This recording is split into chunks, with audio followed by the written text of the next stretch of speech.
नमस्कार। Self made tutorial में एक बार फिर से आपका स्वागत है। आज के लेक्चर सीरीज में आप देखेंगे MCQ of glorious and industrial revolution. Glorious and industrial, खैर इंडस्ट्रियल रिवॉल्यूशन पहले हुआ था और ग्लोरियस रिवॉल्यूशन बाद में हुआ था। कहाँ हुआ था? इंग्लैंड में। और इंडस्ट्रियल रिवॉल्यूशन की बात यदि करते हैं तो इंडस्ट्रियल रिवॉल्यूशन की शुरुआत सबसे पहले इंग्लैंड में होती है, लेकिन एक एक करके वो पूरे दुनिया को प्रभावित किया, पूरे यूरोपीय कंट्री को प्रभावित किया, फिर से वो पूरे वर्ल्ड को प्रभावित किया। ओके। और ग्लोरियस रिवॉल्यूशन यानी कि गौरवपूर्ण क्रांति एक ऐसी क्रांति 1688 1688 एडी में इंग्लैंड में घटित हुई थी। और ओके, तो ये क्यों घटित हुई थी इसके बारे में बात की जाएगी। इसीलिए एक ऐसी घटना थी जो बिना युद्धपात के, बिना क्रांति के, बिना युद्धपात के, लड़ाई झगड़े के ये राजा वहाँ से स्थानांतरित हो गया था, बदल गया था इंग्लैंड का। इसीलिए इतिहास में, इंग्लैंड के इतिहास में इसे ग्लोरियस रिवॉल्यूशन यानी गौरवपूर्ण क्रांति कही जाती है। ओके, चलिए स्टार्ट करते हैं, देखते हैं। हाँ, ये टॉपिक बता दूं कि ये टॉपिक हिस्ट्री ऑनर्स पेपर 2 का है, जिसमें पढ़ना है the rise of west, the rise of modern west 15th century to 18th century, 15वीं शताब्दी से 18वीं शताब्दी तक के इतिहास से ये लिया गया है। और विशेष रूप से ये LNMU के विद्यार्थियों के द्वारा तैयार किया जा रहा है। ओके, और भी जो अदर कंपटीशन वगैरह की तैयारी करते हैं उनके लिए भी ये इम्पोर्टेंट है, वो भी देख सकते हैं। यदि आप वीडियो देखते हैं तो वीडियो को लाइक करना ना भूलें। चलिए देखते हैं, आगे बढ़ते हैं। MCQ of the glorious and industrial revolution. Glorious और इंडस्ट्रियल रिवॉल्यूशन का एक साथ कोई संबंध नहीं है। ओके, मैं कुछ इम्पॉर्टेंट टॉपिक लेके आ रही हूँ, इसीलिए हमने दोनों को साथ लेकर वीडियो बना दिया। ओके, सबसे पहले इंडस्ट्रियल रिवॉल्यूशन होना चाहिए, उसके बाद से ग्लोरियस रिवॉल्यूशन होना चाहिए। जब आप पढ़ेंगे तो आपको खुद ब खुद समझ जाएंगे। बस हमने साथ ले लिया, दोनों से रिलेटेड कुछ क्वेश्चन इसमें है, इसीलिए हमने इस टॉपिक को रख दिया। ओके, इस तरह से आप कन्फ्यूज नहीं होगा कि इंडस्ट्रियल और ग्लोरियस को हमने साथ क्यों रखा है, दोनों अलग अलग चीज़ है। ओके, पहला क्वेश्चन, इंग्लैंड में वैभवपूर्ण क्रांति के समय शासक कौन था? वैभवपूर्ण कहे या गौरवपूर्ण क्रांति के समय शासक था जेम्स द्वितीय। इंग्लैंड के वैभवपूर्ण क्रांति कब हुई थी? 1688 में। वैभवपूर्ण या गौरवपूर्ण क्रांति। इंग्लैंड में स्टुअर्ट वंश का प्रथम शासक कौन था? इंग्लैंड में स्टुअर्ट वंश का प्रथम शासक जेम्स प्रथम था। यानी कि इंग्लैंड में बता दूं, इंग्लैंड 1485 में वहाँ एक राजतंत्री व्यवस्था तो था ही, एक पार्लियामेंट्री व्यवस्था स्थापित हुई 1485 में, 1485 में। और उस समय से 1945 तक टोटल 3 वंश स्थापित हुए, डायनेस्टी। वो कौन कौन थे? सबसे पहले ट्यूडर, उसके बाद से स्टुअर्ट, उसके बाद से हैनोवर। ओके, तो ट्यूडर जो आता है वो हेनरी सप्तम से लेकर एलिजाबेथ तक, उसके बाद से स्टुअर्ट स्टार्ट होता है। स्टुअर्ट के जो थे जेम्स प्रथम, और उसी तरह से हैनोवर जो थे जॉर्ज प्रथम से स्टार्ट होता है। ओके, मैंने इतिहास के जो, अगर आप इंग्लैंड का इतिहास पढ़े होंगे तो आपको इन सब बातों की जानकारी होगी। क्वेश्चन नंबर 4, चार्ल्स प्रथम इंग्लैंड के राज सिंहासन पर कब आसीन हुआ? 1603 ईस्वी में। आंसर ये यहाँ पर है। चार्ल्स प्रथम इंग्लैंड के राज सिंहासन पर कब आसीन हुआ? 1603 ईस्वी में।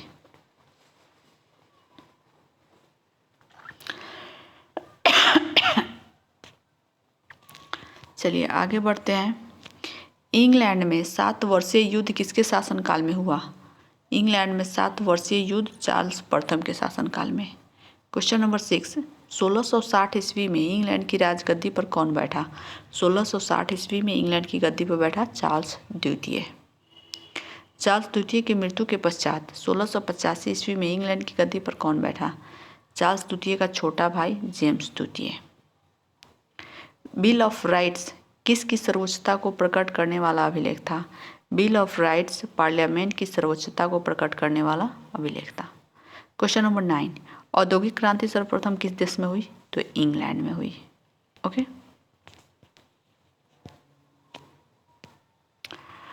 क्वेश्चन नंबर 10, पावर लूम का आविष्कारक कौन था? कार्टराइट। स्पिनिंग जेनी के आविष्कारक कौन थे? जेम्स हरग्रीविज। भाप के इंजन का आविष्कारक कौन था? James Watt. फ्लाइंग शटल का आविष्कारक कौन था? जोहन के। एक वाष्प चालित मशीन किसने बनाई जिससे खानों से पानी निकाला जा सकता था? 1712 ईस्वी में टॉमस न्यूकोमेन ने।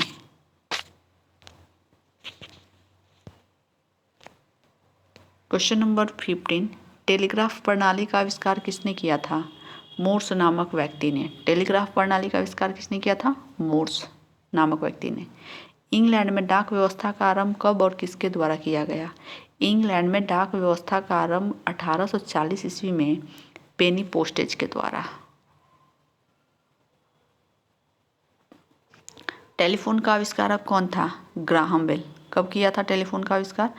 1876 में। लेथ मशीन का आविष्कार कब और किसने किया? 1800 ईस्वी में हेनरी मार्शले ने। सबसे पहले रेलवे लाइन का निर्माण कब और कहां से कहां तक किया गया? 1830 ईस्वी में मैनचेस्टर से लिवरपूल तक। सेफ्टी लैम्प का आविष्कार किसने और कब किया था? हम्फ्री डेवी ने 1815 में सेफ्टी लैम्प का आविष्कार किया था। ओके, तो ये था ग्लोरियस रिवॉल्यूशन के बारे में भी कुछ दिया गया है। ऊपर से 9-10 क्वेश्चन थे और नीचे आपको इंडस्ट्रियल रिवॉल्यूशन के बारे में। तो ग्लोरियस रिवॉल्यूशन यानी गौरवपूर्ण क्रांति इसे इसलिए कहा जाता है कि इसमें कोई रक्तपात नहीं हुआ था, खून की एक बूंदे नहीं गिरी थी और इससे एक सत्ता परिवर्तन हो गया था। राजा रातों रात भाग गया था। और एक बात और बता दूं कि इंग्लैंड के यदि इतिहास आप पढ़ते हैं तो उसमें आपको इंग्लैंड के इतिहास में एक चीज़ ही देखने को मिलेगा कि हमेशा से पार्लियामेंट्री विवाद जो था वो जारी था। राजा और पार्लियामेंट के बीच हमेशा द्वंद्व चलते रहता था। कभी राजा, और एक बात है, वो प्रोटेस्टेंट धर्म के मानने वाला देश था, तो जब कभी राजा बैठ गया कैथोलिक विचारों वाला, कैथोलिक धर्म को मानने वाला, तो उसका हमेशा से मतभेद होते रहता था पार्लियामेंट से।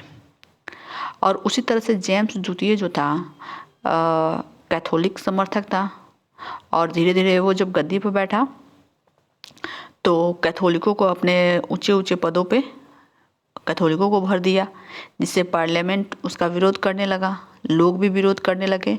जब इस बात की उसे ये आहट लगी कि हाँ ये इसका विरोध कर रहे हैं और कुछ सत्ता परिवर्तन, तो उसने रातों रात यहाँ से भाग गया और कल होके मतलब दूसरे प्रोटेस्टेंट धर्म को मानने वाले को गद्दी पर बैठाया गया।